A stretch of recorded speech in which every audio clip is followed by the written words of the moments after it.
regular lang. Season 1 nandito na ako. Ngayon lang siya na regular. Bakit parang yung sofa natin dito ay mas malaki yung kanya? Ang weird. Nung sinigilan na, isang sofa lang kami.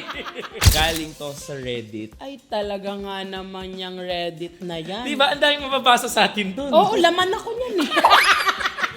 Simulan natin ang season 2 with the bang. Yes. Magbabasa tayo ng sulat ng kebab. Loading ako dun, hayaan yun. Napahinga, di ba?